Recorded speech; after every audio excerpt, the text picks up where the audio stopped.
November 1st. This area here was all flooded in the spring and summer, and we've just let what's left in the sloughs dry or go out. Now this is looking due east, and if we go way over by the trees there, that's where the natural run is. Neighbor just to the east has a lot of open drains, and he's got no problems with this draining. November 1st again, looking to the northeast. You can see in the bulrushes that we've dropped 2 feet of water. In here it was up and almost over to that far water body. We've lowered this. We probably won't drain this completely.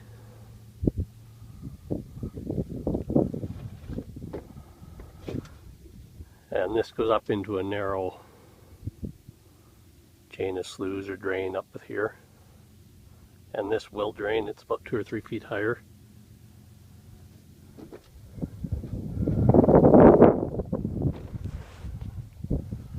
This is looking due southeast, and that's how the water probably should run. There's a beaver dam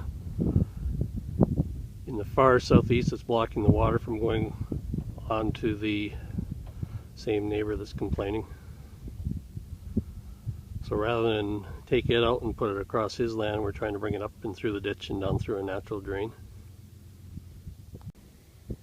So at some point the plan is to put either an 8 or 10-inch tile in and close up this trench. It'll be done next June or July sometime. Water comes down and flows down the ditch. This is the neighbor's yard. You can see how high up the water was in this area. This is where he had some old buildings. The water was up and so must have been up a foot or 2 on top of them. And just down here is a continuation of that area we showed from the road. This is the remains of the beaver den that we took out. You can see the beavers have dammed this up here again already.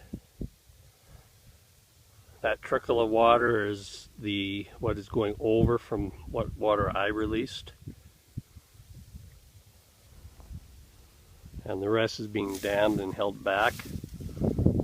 And I imagine my neighbor would like to come back here this fall and freeze up and remove that dam again, and if we could get rid of that other beaver hut. This is on northeast of 28, my quarter. You can see where the beavers had dammed the water and how high it was up into the field here. And again, this is looking back across into the neighbors. And you can see how high up to the buildings the water was. Those bottom buildings were well underwater. Again, just a bit further into the field, you can see where the beavers had dammed the water up and how high it was. And I took out some of the trees over here. I'll take out the rest of these to make sure they don't have anything left to build with. Again, water was completely up through all these trees. Taking them out, we'll walk over to where the dam was and I'll show you where water is running now. This is the creek or draw that is a natural runway. And this is where the water on northeast of 29 is ending up right now as we speak. This was the beaver dam I took out. If you look back, you can see the buildings, and that's back where the beaver den was and where they put the new dam in.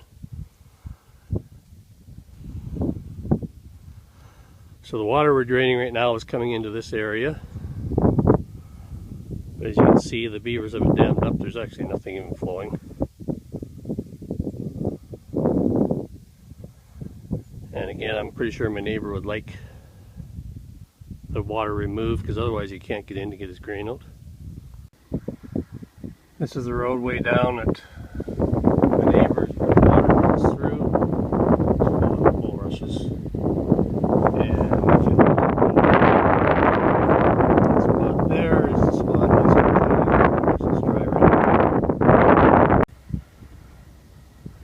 the drain bends into his field.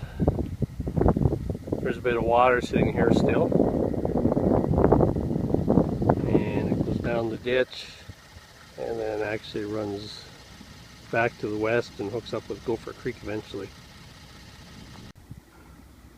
So I'm assuming this is the flooded out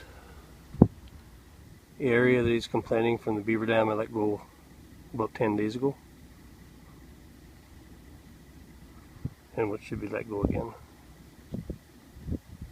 Actually I was mistaken. The comes down the ditch a little ways, this, and winds out again and runs southeast. Again, this is a major drain. This will run full in the spring, and it'll run full anytime there's a 2 or 3 inch thunderstorm.